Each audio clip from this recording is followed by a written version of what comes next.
whole thing, they're almost so striving to get Dean Ambrose hated. It's unbelievable. Yeah, I just don't buy. I just don't buy it. Like he's saying it and all the rest of it. I mean, even if I wouldn't even buy Brock Lesnar saying it. And believe me, he's the most probably guy that would say something like that would get away with it. But even he wouldn't say something like. I just find it ridiculous, to be honest with you. And I just think it's a little bit trashy for me. I think WWE, should be embarrassed about it, really, letting that happen and going to that.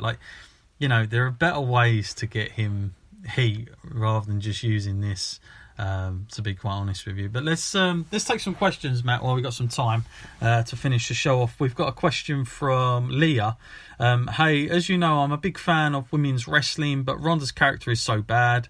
I thought Charlotte showed why she's the best pound for pound women's wrestler. But would you put Charlotte in your top 5 in the entire WWE roster? To both of you. Yeah, I think I would. I think she's in my... Yeah, I think I'd put her in the top 5 of current roster, to be honest. What about for you, Matt? Oh, yeah, hands down. She's definitely in there because on the mic, in the ring, yeah, there's nothing she can't do. Yeah. And, if you say to her there's a first ever match to be had, she's going to put her hand up and be first in line for it and probably exceed her expectations for that. Yeah, she was one of the best when she has the belt. She's one of the best that carries the belt. She's really good, and I liked her original run with that belt, which was excellent. So yeah, and I think she's even better as a heel. So she's definitely in my top 5 now, of easily of male and female, unquestionably. Okay, next we've got interesting name, K Vince. Okay. Here's one for you, Matt. What's up with Sabu? Why is he so angry for some reason? Well, do you know what? I sent some links to Matt, and it was about Jim Ross's... Poor old Jim Ross, he fell over, and then he posted some photos of his bruises. And they to be fair to him, he's not going, wanting any sympathy. He's just put them on there because they do look really flipping harsh. But of course, Sabu, he's on there, isn't he? And he's just like, well, what's he saying? I hope he dies or something. Something ridiculous. Oh man, what's wrong with this guy? And then he said something. Then he's posted other stuff as well. Man, I don't want to get into this, but this whole James Ellsworth business that's going on. Apparently, he's been sending messages to the potential victim that's involved in this, and he's giving, it's like, what the hell is wrong with this guy? But yeah, he's been on a bit of a roll with this. I don't know what he's trying to do. Is this a way of getting attention? It's certainly a weird way of doing it, I've got to be honest with you. But yeah, I've never really known a lot about Sabu. I used to like him as a wrestler, but I'm not really sure where all this anger's come from. What about you, Matt? Have you ever seen him on shoot interviews? He's somebody I don't really look up that much, Sabu, unfortunately. There seems to be always wrestlers like this in the industry where they feel bitter, maybe they feel like they've been slighted, and they're not living the life of luxury that they feel like they deserve because of the work that they put in. But Sabu is definitely a strange guy. Who knows how his mind works? I mean, when you think about the matches he's been through and the stuff he's willing to put his body through, it might take a different kind of guy to go through that. Yeah. And maybe all this perception, maybe it's too many chair shots to the head. Yeah. Maybe he's not getting the kind of care he deserves after those kind of incidences. But wow, he's definitely very opinionated, and I'm sure he's going to come out with some more crazy stuff. I mean, it's no more disrespectful than the things he said about Brian Christopher. I mean, of course, yeah. Once he said those things, anything he says now really can't shock anyone. Yeah. No, it's not something I'm a fan of, but I have no idea what his motives are. You'd have to ask him that one, and be careful when you do if you do. Right. Next up, here he is, Jimbo, Wrestler Squad number 9. He's here. He's very proud. He's got Daniel Bryan turning heel was always going to happen. And also putting that title on him would have happened at Crown Jewel had Bryan not stood up against the Horror Show. My reason was Royal Rumble. If WWE had Bryan without the title, all the fans would be waiting for him to come out, and this would overshine any potential person they were going to put in place. This is why he's got the title for now, in my opinion. And I really enjoyed his performance against Brock Lesnar. So thank you, Jimbo. Got to give Jimbo his prompts, because when he did say that, I was sort of laughing a bit, really. I was sort of, blowing raspberries at this one a bit, because I thought there's no way Daniel Bryan's a heel. But Jimbo called it a while ago, in fact. And it's a good logical reason there, Jimbo, as to why he's got the belt. And maybe that does keep him away from the Rumble. And maybe WWE don't... Daniel Bryan and the Royal Rumble, they don't go hand in hand, do they, these days, Matt? I mean, if you've got Daniel Bryan hanging around, it's hard not to get fans angry if he's not in it, especially if he don't win it. You've got all sorts of problems. So maybe that's part of it. I don't know. It's a good reason, I suppose. Any truth for you in that, Matt?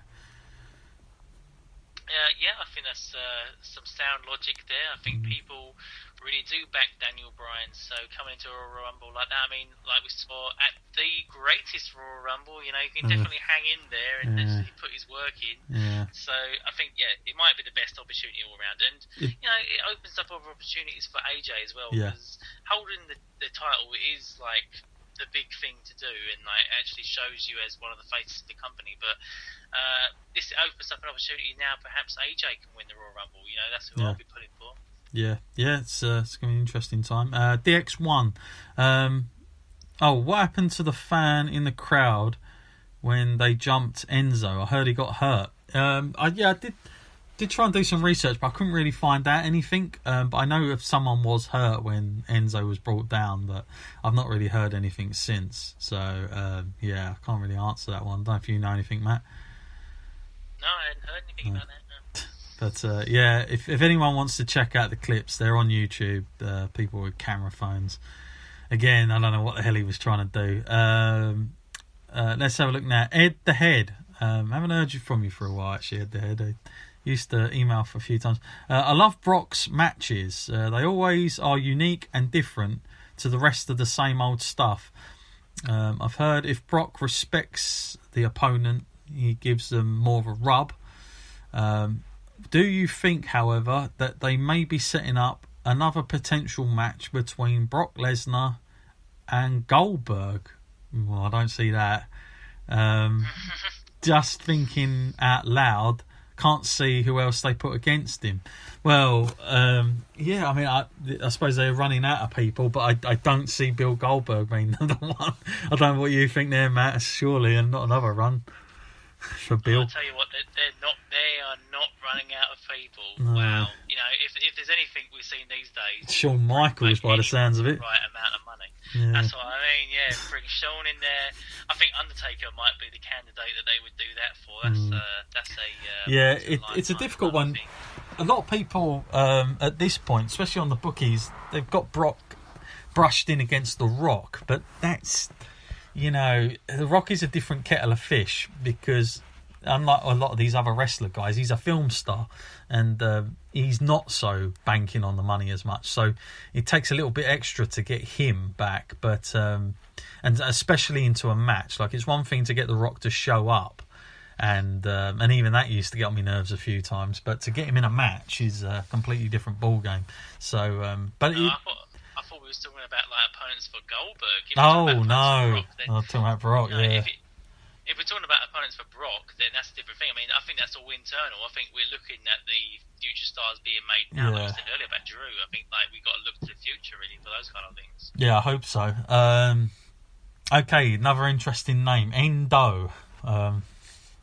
Emails in. Right, why does WWE think anyone cares about? Why does anyone think they care about the whole thing between Becky and Nia as much as what they think we do? I don't care. I don't even care what they write on social media at each other. It's stupid. No one gives a shit. Okay, well, he's not happy about that, is he? I don't really know. I don't know that they really do care, to be honest with you. I think they, if you're into it, you're into it. I mean, it has definitely caused a lot of stir. So Jonathan Coachman certainly does. He's forgot himself to that point. He's come out of his professional boundaries at this point. But I think there's money to be made in it. But the problem is they're on different brands, so I don't know how they get around that. Really, but to be honest with you, everyone will go, yeah, let's have Nia versus Becky now. But yeah, look, I know it sounds great, but do we really want to see that match? I'm not really that bothered, if I'm honest with you. I don't think it would be a great match. I'd rather see Becky staying on course than having that match. I am interested, however, to see, just going off subject, I would like to see Shayna Baszler come up, because she's been making a lot of comments. I don't know if you saw, Matt, but the interviews she's been doing with the other horsewomen since they've debuted now, about, she's going to get revenge on Charlotte. And I was kind of thinking, are they setting something up between her and Charlotte, potentially? Because I mean, that'd be quite an interesting bout between them two. But hopefully it's not going towards a horsewomen versus horsewomen match. By God. I wouldn't count that out. I mean, No.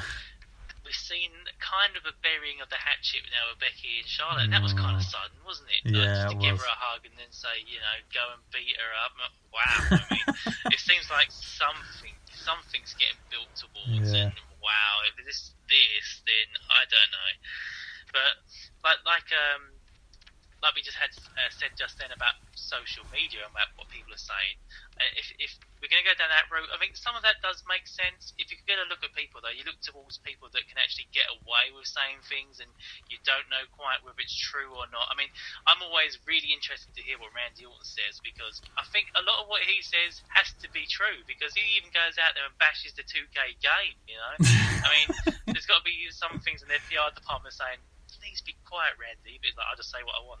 Yeah, Randy is in like a handful of guys that when I hear them speak outside, I'm kind of like, I'm believing them. Now, there's probably him, Rusev, he's another guy. He don't seem to give a damn either. Daniel Bryan is very morally, he stays by his morals most of the time, but it's very hard to get an interview. And the only other person that is absolutely going to tell you square in the face what he thinks is Brock Lesnar. Those guys would be the ones I'd go to for a straight answer right there and then, what they really think of something. They'll tell you. Believe me. Okay, let's take the last question here. This is from Warren, first time question. Thank you, Warren. He wants to talk about, do you think Starrcade airing on Saturday is a sign that WWE are now going to stream more house shows like they run at MSG? I know part of the reason they don't do too many of these is because they're not comfortable with having the announcers show up and call matches and more production. How could they, do you think, and how could they advance this further? I would like to see more of these house shows, especially the ones that you only see clips of at Madison Square Garden. So, it's a good point. And whilst we're here, they are airing only an hour of the actual show. So it's not going to be like the whole show. They're just showing an hour of it. So I presume they're going to put announcers down there for maybe the last two matches or something. They did run Starrcade last year, and of course Charlotte Flair was heavily involved in that, and there are clips of that in and around. I know she done it on the did she do it on the photo show, Matt, with her and Rick? I'm sure she spoke about it on there. But it's a weird one. I mean, with the live events, it's a tough one, because you don't want to make a house show suddenly into something that it's not. But here's what you talk about announcers. How about this, Matt? Why don't WWE, if they want to do these things, because he's right, the big ones like Madison Square Garden, I wouldn't mind seeing some of them. But why don't they just do it where there is no commentating? And you actually get a very unique experience for a change of just watching it like people are there and just watching it for a house show and just taking it for what it is. I don't know why they don't do that. I mean, it's not like it's going to really... That way you haven't got to bring announcers in. You haven't got to worry about the presenting. You just air it, and if it gets watched, it gets watched. If it doesn't, it doesn't. But they've always got a camera there anyway.